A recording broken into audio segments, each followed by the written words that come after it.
Morning, welcome back to my channel blogging আড্ডা with Uma. তোমরা সবাই কেমন আছো? আশা করছি সবাই খুব ভালো আছো, আর আমিও অনেকটা ভালো আছি। তো চলো আজকের ভিডিওটা শুরু করা যাক। এখন ওই বাজে সকাল 6টা মতো, আর আমিও ঘুম থেকে উঠে সোজা চলে এসেছি রান্নাঘরে। আর এসেই বসে পড়েছি আটা মাখতে, কারণ একটু পরেই বরমশাই ডিউটিতে বেরোবে, আর আমি এখন ওর জন্যই টিফিন বানাবো। তো এদিকে আটাটা মাখা হয়ে গেছে, আর একদিকে আমি সবজিও বসিয়ে দিয়েছি। আজকে হবে রুটির সঙ্গে আলু ভাজা। আলু, গাজর আর পেঁয়াজটাকে কুচি কুচি করে কেটে একটু ভেজে নিচ্ছি আর কি। তো দেখলাম ভাজাটা হতে আর একটুখানি বাকি আছে, তাই ভাবলাম একদিকে ভাজাটা হতে থাকুক, ততক্ষণ আরেকদিকে আমি ঝটপট করে রুটিগুলোকেও বানিয়ে নিই। কারণ 6:45 মতো বেজেই গেছে, আর আমার বরমশাইটা না খেতে বড্ড দেরি করে। তাই যদি ওকে আমি 7টার মধ্যে খেতে না দিয়ে দিই, তাহলে বেচারা আর খেয়ে দিয়ে 7:30টার মধ্যে বাড়ি থেকে ডিউটির জন্য বেরোতে পারবে না। তাই আর কি তাড়াহুড়ো করছিলাম। তো এদিকে আমি রুটিগুলোকে ঝটপট করে বানিয়ে নিচ্ছি। আর আগে না আমরা সকালবেলাতে ভাতই খেতাম, আগে বলতে এই গরমের সময়টাতে। কিন্তু না, এখন এতটাই ঠান্ডা পড়ে গেছে, আর ও যেহেতু 7টার দিকে খেতে বসে, এত সকাল সকাল না ভাত খেতে পারে না। তাই জন্যই বলে যে রুটি খাবে। তাই আর কি এই কয়েকদিন ধরে সকালবেলাতে রুটিই খাওয়া হচ্ছে। অবশ্য রুটি খেলে আমারই সুবিধা হয়, ঠান্ডার মধ্যে একটু বেশিক্ষণ ঘুমোতে পারি।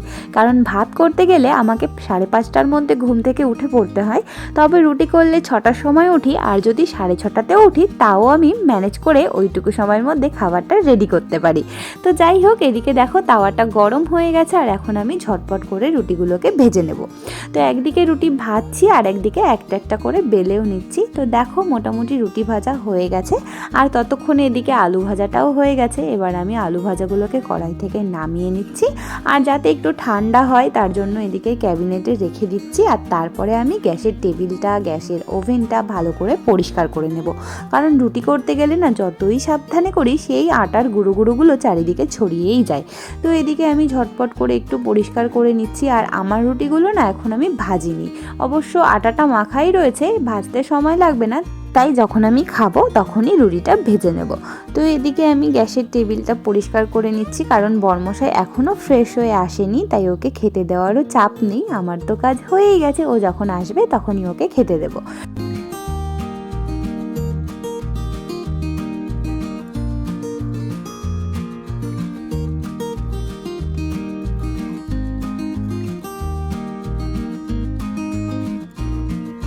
আমি টেবিলটা পরিষ্কার করতে করতে বরমশাইও চলে এসেছিল, তাই ওকে খাবারটা বেড়ে দিয়েছি। আর এখন আমি রান্নাঘরের জানলাগুলোকে খুলে নেব, কারণ জানলাগুলো খুললে না ঘরের ভেতর খুব মিষ্টি একটা রোদ্দুর আসে, আর তাতে না শরীরের সব আলস্য দূর হয়ে যায়। আর যতক্ষণ না জানলাগুলো খোলা হয় ততক্ষণ সারাক্ষণ ঘুম ঘুম পেতে থাকে আর কি। তো যাই হোক, এদিকে বরমশাইকে খেতে তো দিয়েই দিয়েছি, আর ও এখন বেচারা বসে বসে খাচ্ছে টুকটুক করে। আর তার মধ্যেই বললো একটুখানি গরম জল করে দিতে, কারণ যেহেতু ঠান্ডাটা ভীষণ পড়েছে না, তারপরে ওর আগের থেকে সর্দিও লেগে আছে, তাই আর কি ও গরম জলটাই খাচ্ছে। তো এদিকে আমি একটুখানি গরম জল বসিয়ে দিচ্ছি। আর গরম জলটা করার পর আবার আমাকে আমার বাকি কাজগুলো সারতে হবে, কারণ ও যাওয়ার আগে স্পেশালি ঘরটা ঝাড় দিতে হবে, কারণ বাসি ঘরে কোথাও বেরোতে নেই মা বলতো। তো সেই জন্য রোজ ও ডিউটিতে যাওয়ার আগে একবার করে ঘরটা আমি ঝাড় দিয়েই দিই।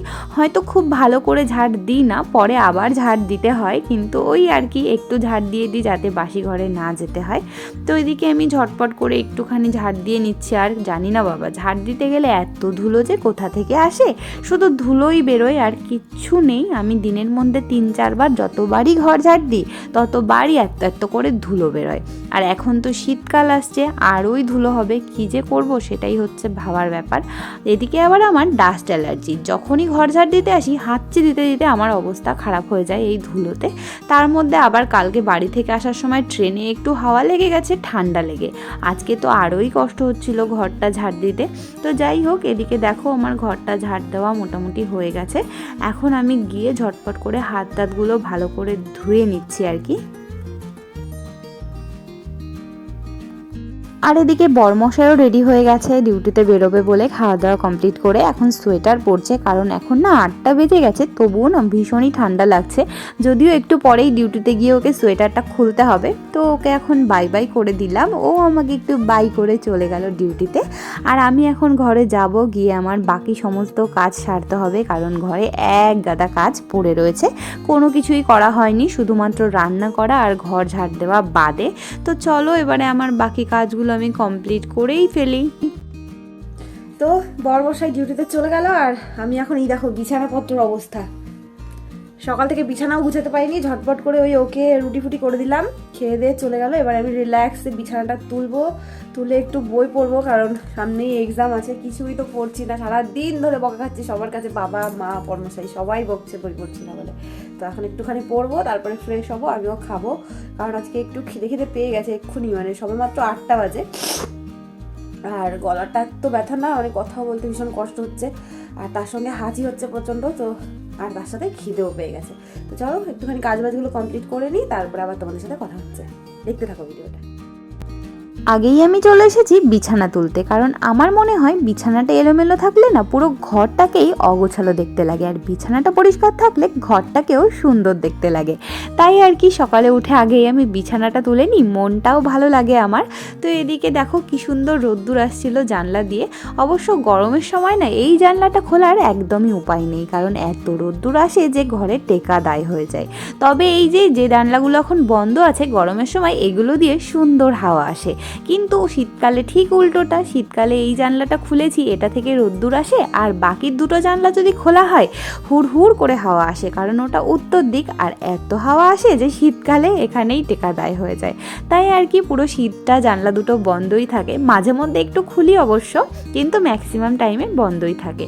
তো এদিকে আমার বিছানাটা গোছানো হয়ে গেছে, এখন ঝটপট করে আমি একটু ঝেড়ে নেব বিছানাটাকে, আর তারপরে চলে যাব বর্মশাইয়ের পড়ার টেবিলটাকে একটুখানি গোছাতে আর কি।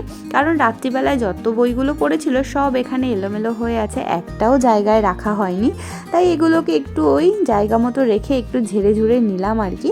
আর তারপরে এদিকেও কিছু এলোমেলো জামা কাপড় ছিল, সেগুলোকে গুছিয়ে নিলাম। আর এই যে চেয়ারের উপর ব্যাগ দুটো দেখতে পাচ্ছ, এই ব্যাগ দুটো না বাড়ি থেকে আসার সময় আমরা নিয়ে এসেছি, কিন্তু এখনও ফাঁকা করা হয়নি।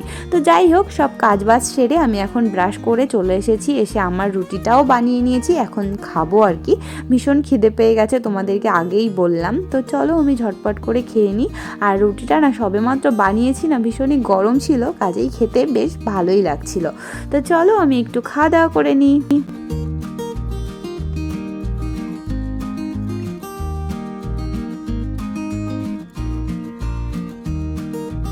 আর থাকি তো আমরা দুজনেই, কিন্তু কি করে যে আমার এত বাসন রোজ এইটো হয়ে যায় আমি নিজেই বুঝতে পারি না। তোমরাই দেখো রাত্রি আর সকাল মিলে এতগুলো বাসন হয়েছে দুজন মানুষের জন্য।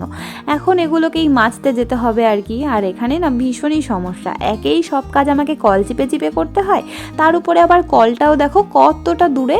এখন তো তবুও ভালো, যখন ওয়েদার খারাপ থাকে, মানে বর্ষাকালে বিশেষ করে, তখন না ভীষণ সমস্যা হয় কলে গিয়ে সব কাজবাজগুলো করতে।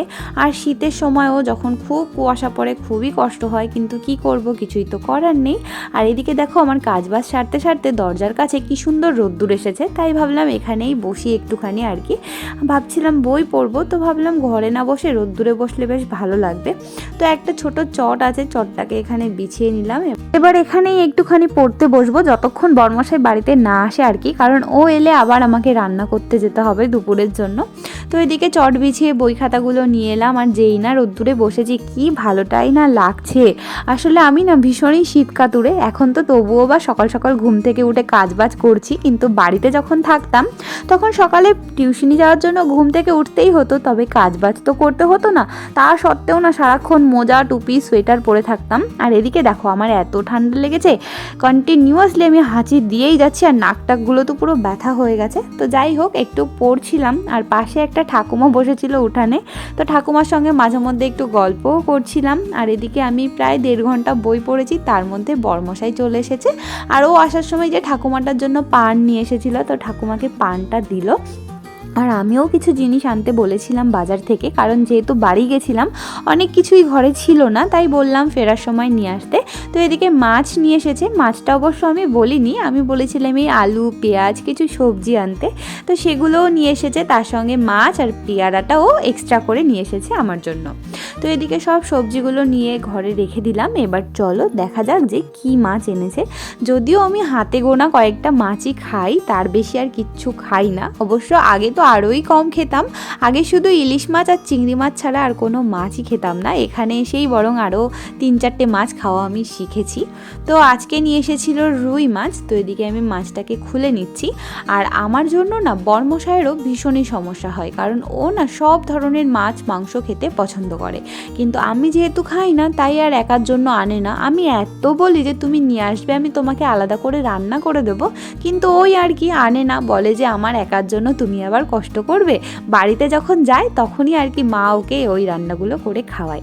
তো এদিকে আমি এখন বসে পড়েছি মাছগুলোকে পরিষ্কার করতে, কারণ মাছগুলো পরিষ্কার করে আবার রান্না করতে হবে। মাছ কেটে ঘরে চলে এসেছি আর এখন রান্না বসাবো। তো প্রথমেই আমি ভাতটা বসিয়ে দেবো, কারণ সবজি কাটতে কাটতে মশলা রেডি করতে করতে ভাতটা প্রায় হয়েই যাবে।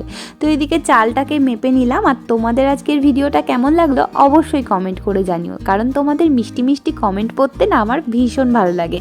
তোমাদের কমেন্টগুলো পড়লেই মনটা কেমন খুশি খুশি হয়ে যায়। তো চলো আমি এখন রান্না করতে থাকি আর তোমরা ভিডিওটা দেখতে থাকো।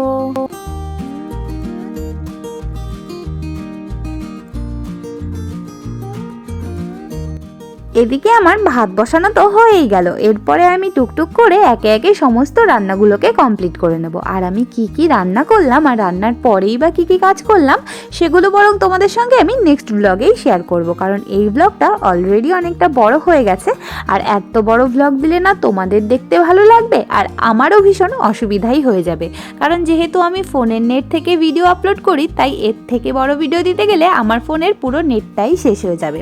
তো যাই হোক, ভিডিওটা এখানেই শেষ করছি। কেমন লাগলো সেটা তো জানাবেই, তার সঙ্গে যদি কেউ নতুন থাকো আমার চ্যানেলটা সাবস্ক্রাইব করে দিয়ে পাশে থেকো।